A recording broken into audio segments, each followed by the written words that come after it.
आने के लिए हमें बहुत सारा पैसा जोड़ना पड़ता है, फिर उसको हासिल करने के लिए बहुत सारी मेहनत करनी पड़ती है। तब एक फ्रिज भी यूं सस्ते में नहीं आता। कोई बच्चा तो एक मोटरसाइकिल लेने के लिए 10-10 महीने 12-12 महीने क्या करता है, फाइनेंस करा लेता है, नौकरी करता है और मेहनत करता है, तब वो उसको जाके हासिल होती है। लेकिन ईश्वर के लिए तो इनमें से कोई सी भी चीज नहीं। भगवान के लिए तो केवल भगवान का सहारा चाहिए और एक अनन्य भाव चाहिए। जब एक उसके भाव के अलावा कुछ भाएगा ही नहीं, तब वो आ जाता है। ऐसा मैंने करके देखा है और तब वो उसने आके दिखाया। ठीक है, अब हमारे मन की सत्ता है, हम वापिस इस संसार में लग जाए। और संसार में लगे तो क्यों, क्या उससे भी भगवत प्राप्ति ही होगी? हाँ, सबकी सेवा करने से भगवत प्राप्ति होगी। ये एक नियम है, क्योंकि हम माँ के गर्भ से ही कर्म करते आए। हमने हाथ भी चलाए, तब माँ ने कहा देखो देखो यहाँ लात मारी, यहाँ लात मारी, मारते हुए दिखते हैं ना, ये कर्म ही तो है हाथ पैर चलाना। हाथ पैर चला के ही तो हम काम करते हैं सारा। ठीक है, ठीक है। तब ऐसे दूसरी महिला खड़ी थी, उसने देखा यहाँ साड़ी के किनारे से, देखो ये लात लगी, ये उछला, ये उछला। ऐसे हुआ कि नहीं हुआ? ये सारी माताएं बहनें बता दे जिन्होंने बच्चे जने। हुआ है ना? हुआ कि नहीं हुआ? हुआ। तब माँ के गर्भ से ही कर्म करते आए और श्वसन प्रक्रिया जुड़ी हुई है। सांस भी ले रहे थे अंदर, देखो कितनी बड़ी बात। क्या कर रहे थे? सांस भी ले रहे थे। और इतनी ऊर्जा थी कि हमारी ऊर्जा से माँ की कुंडलिनी शक्ति भी उठती गिरती थी, उठती गिरती थी, उठती गिरती थी। और तब उस समय भगवान का नाम लेती माताएं तो वो बच्चा विलक्षण हो जाता है, उसमें बुद्धि विलक्षण बढ़ जाती है, उसका मन विलक्षण बढ़ जाता है, उसकी आत्मा विलक्षण आ जाती है। जब भी आत्मा का प्रविष्टि होती है तब विलक्षण आत्मा ही आएगी, जो माँ गर्भ काल के दौरान क्या पढ़ेगी? शास्त्र पढ़ेगी, ग्रंथ पढ़ेगी या भगवान का नाम। और ये ऐतिहासिक है, ये लिखा हुआ है, ये हमारे ग्रंथों में भी है, ये हमारे ग्रंथों में भी है। तब हम इन सब चीजों से पार पा जाते हैं अगर हम भक्ति से जुड़े रहते हैं। और जब ये आ गया और फिर भक्ति से जुड़ेंगे तब भी तो जुड़े ना, तब भी तो ये बच्चे भक्ति करेंगे ना। क्यों करेंगे? फिर बुद्धि खराब रहेगी, नहीं करेंगे तो फिर 1-1, 2-2 साल लग जाते हैं अपने में आने में। पूछ लो, मेरे पास बहुत सारे बच्चे रह रहे हैं अपने में आने में, अपनी बुद्धि का संचार करने में, अपने विचारों को खुद जानने में। अरे यार, मैं तो दबा पड़ा था। कई बार तो हमें वैसे ही लगता है सर थोड़ा सा भारी हो जाता है दबाव में, तभी हमें पता चलता है इतना भार उतर गया सर का, हम हल्के से हो गए जैसे एक टैबलेट लेने से ही। तब अगर टैबलेट नहीं ले रहे हैं और पेट का भार है और वो नाम लेने से उतर जाता है, तब पता चलता है हम जी नहीं रहे थे अपना जीवन, कोई और ही हमारे अंदर जी रहा था। और जो जी रहा था उसने पकड़ कितनी ताकतवर बना ली कि वो निकलना ही नहीं चाहता, उसको आनंद आने लगा। आनंद क्यों आने लगा? अगर वो आपके शरीर से बाहर है तो उसकी खुराक नगण्य है, कुछ नहीं है, गंदी खुराक। भूख, मल, विष्ठा, इन सब की बदबू, हार, ये सब उसकी खुराक है। गंदा पानी, कीचड़ का पानी, ये सब उसकी खुराक है।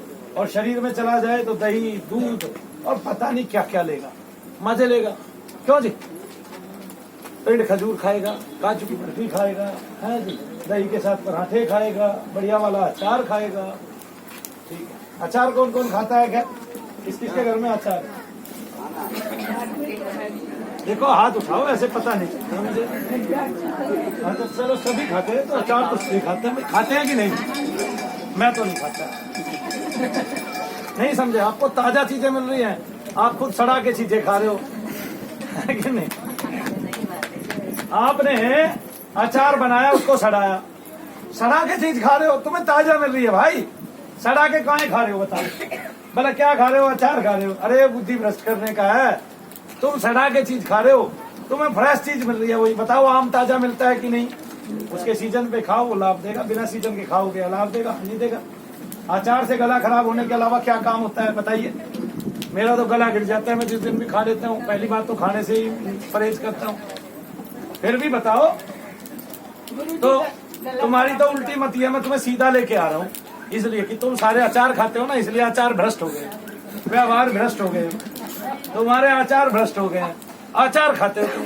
अरे भाई, जो चीज तुम्हें ताजा मिल रही है, फ्रेश मिल रही है, उसको सड़ा के खाने का मतलब क्या है? यही तो द्रौपदी ने कब अर्जुन को अचार दिया बताओ मेरे को? सीता ने कब राम को अचार के साथ रोटी दी बताओ मेरे को? हमारे कौन से ग्रंथ में अचार की महिमा लिखी है बताओ मेरे को? बताओ मेरे को। तब तुम खाए अचार? अच्छा, ये किसी की सड़ी हुई सोच का नतीजा है। तब सबसे पहले अचार किसने डाला बताओ? बताओ मेरे को, सोचने वाली बात है। तब किसने सबसे पहले अचार खाया? बताओ, बताओ मेरे को। अब ये तो तुमने कह दिया, लेकिन अचार खाना अच्छी बात भी है। अच्छी बात क्यों है? क्योंकि इससे औरतों का मन जो है विचलित नहीं होता है। इनको खट्टा खाना पसंद है, और खट्टा इतने दिनों तक टिकता नहीं, और जितना पुराना आम होगा और कटेगा उतना ही खट्टा होता चला जाएगा। ऐसे इसलिए औरतों के लिए अचार ठीक है। और ये अचार भ्रष्ट तो वैसे ही रहती है ना। एक कुल में एक औरत अपनी ही दुरानी पे, जिठानी पे और उनके बच्चों पे या बराबर वाली पे सब पे क्रिया करती है, और उसको ये पता नहीं चलता कि ये मेरे ही कुल का है, और इससे मेरी भी गति खराब होगी, मेरे बच्चों की भी गति खराब हो जाएगी। तब उस औरत की सोच नहीं जाती है कि ये मेरे पति के कुल का है, और उसको वो भ्रष्ट कर देती है कि नहीं। उसने देखो कितनी सी बात में बता रहा हूँ। एक गरीब औरत थी। मैं जब गया झटीगरा गांव में, मैं जब गया उसके घर में, तो उसके घर में एक चूल्हा था जो मिट्टी का बना हुआ था। वहां वो बैठ के रोटी पोती थी। जीना ऊपर का था नहीं, 2 ही कमरे थे। दोनों कमरे में कोई लिपाई नहीं थी, कोई पुताई नहीं थी। ईंट पे ईंट रखी हुई थी, जैसे मिट्टी उसकी तकरीबन सारी निकल गई थी। जो वो पड़ी हुई थी कड़ियां, उसके बीच में वो भट्टियां थी। भट्टियों वाली कड़ी जो थी, आज के युग में भी देखो कितनी बड़ी बात है। आज से 10-15 साल पहले की मैं बात बता रहा हूँ। तब मैंने उसके कान में नाम जप किया। उसके अंदर से आवाज आई राज।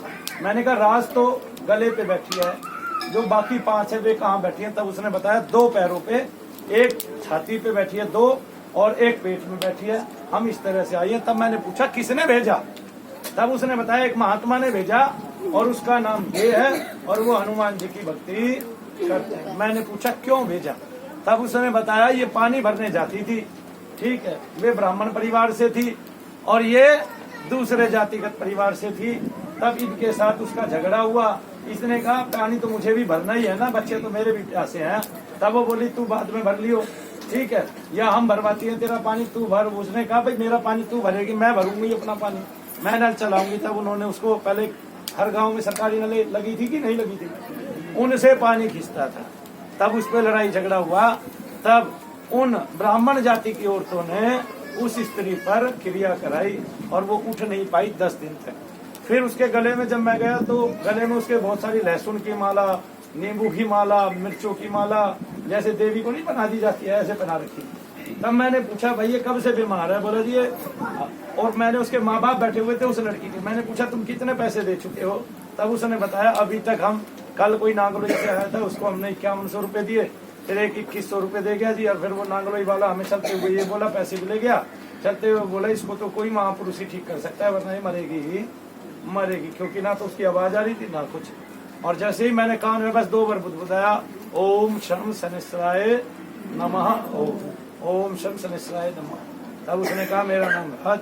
मैंने ऐसे ही झूठी एक्टिंग की। मैंने कहा बोतल लेके आओ, इनको 5 को बंद कर देते हैं। वे 5 ऐसी गायब हो गई, फिर कभी जीवन में आई ही नहीं। यार जब वो ठीक हो गई, तब वो 1 महीने बाद मेरे घर पहुंचने की उसने कोशिश की कि मैं शनिदेव पे माथा टेक के आऊंगी, और वो बेचारी 2.5 घंटे तक गलियों में ही घूमती।